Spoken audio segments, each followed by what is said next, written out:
And that is an incredible college football weekend. Look, we talked about it last week. What I wanted to have happen did not happen. I did pick Bama. I had a feeling, You did. Nick, you don't lose. Okay, it's a dynasty for a reason. The guy wins big games. But what I wanted to have, my heart wanted one. What I thought was another thing, right? What I wanted was Bama to win, Georgia to win, Michigan, Bama, Cincinnati, and Oklahoma State all to lose. Right?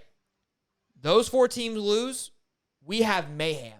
We've got 2 teams that are possibly going to make it that didn't play in a championship game and have 2 losses. And one of them being Notre Dame, who the guy just deuced out. Right? Oh, if Notre Dame could have made the playoffs, could you imagine? That would have been just checking it, dude. All we needed was Cincinnati to lose, and Notre Dame is in.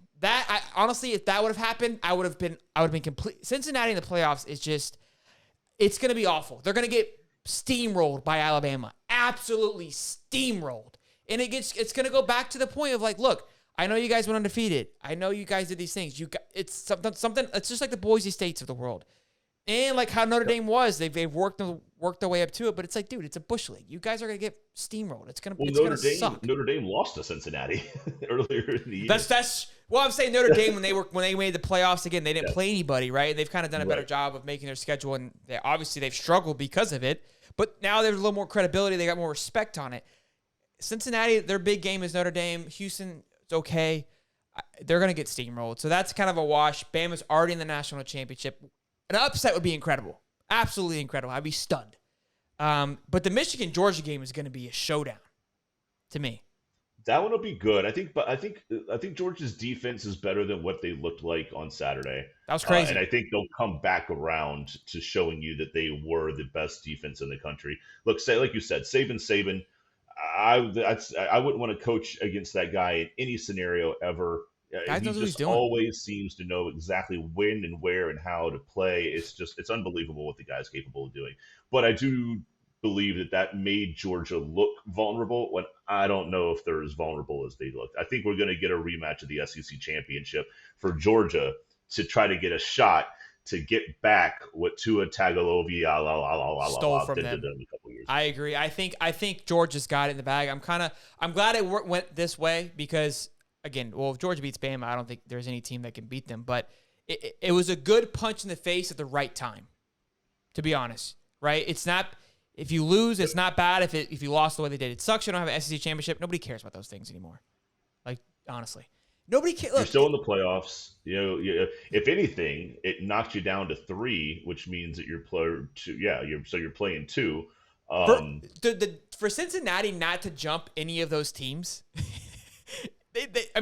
Georgia loses. Well, I get it. They lost. didn't want a round 1 playoff rematch. They're not stupid. That would be awful. That would be horrible. You'd have your national championship. Bama, Georgia versus Michigan and Cincinnati.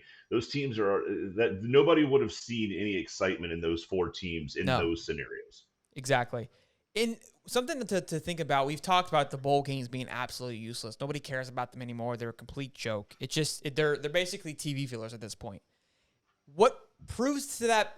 Last few years, the college athletes haven't been playing them, right, to preserve their NFL career. That's been the start of it. Now you have coaches leaving before the game even happens.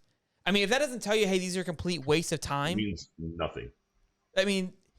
There are 3, 4 coaches, 5 coaches that were guaranteed to coach in a bowl game are just said, I'm out. Yeah, even New Year's 6 games. They were not talking decent about bowl games. Yeah, we're not talking about the Boise State Potato Bowl or big games. Like that. We're talking about legitimate bowl games. They're like, I don't give a fuck. It's sad and exciting at the same time. It's sad because you obviously grew up with all kinds of stuff, but I had grown up watching. One thing I will say is I think because of what we're talking about right now, where the non-playoff bowl games have started to lose so much luster. They don't matter to anybody, including the own damn coaches. I think that's also an accelerator to the 16-team playoffs. That's where I was heading. It could make it feel like it's a detriment to college football.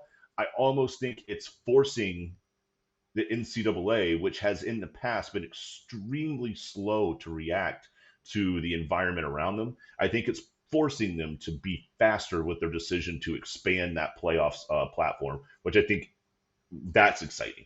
Now, because let's be serious, if you've got a 16 team playoff or even a 12 team playoff, you take the top 12 teams, put them in the playoffs. Now the bowl games are starting to be what they feel like. Now Cool. you're talking about the number 13 team being in a premier bowl game that's not playoff related.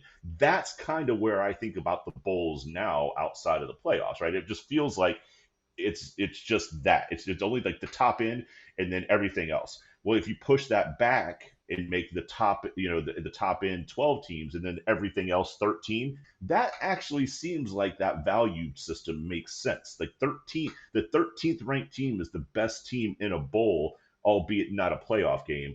That kind of makes sense. But to have like a top 5 team that's on the outside looking in, not give a crap about their own bowl game, that's when it's like, I see what you're this saying. feels Like dirty. the 13th seed, like they knew they were going to make it anyways. I mean, that's the 12th seed, obviously is that last little spot, but it's kind of like, hey, we fought hard. We want to keep playing. Give us a bowl game to kind of celebrate what we did, right? And what I was saying, you took the words right out of my mouth, is when we were growing up, the bowl games were exciting. They had some value to it, right? You wanted to watch the All-State Sugar Bowl. The Rose Bowl was a big deal, right? I mean, they had these nostalgias of them and this big idea of these bowl games. And for me, it was always a good time, right? You would tune in for a certain bowl game for the sponsorship or whatever it may be. And it's starting to, like you said, lose its lackluster. And again, you took the words right out of my mouth, but it's going to accelerate, hopefully, the moving towards the playoffs. Like, look, guys, we're wasting our breath. Nobody cares to even stay. Like, we can't even get a coach to finish the season because of how like the guy quit the day after the last game of the season. You know what I mean? So I agree. I think as they're saying 2024, it needs to happen in 2023. What are we waiting on? Like, what the hell? What's the delay? It can happen next year. TV rights, media, all the sign some paperwork. Move on. are in. I think get it done.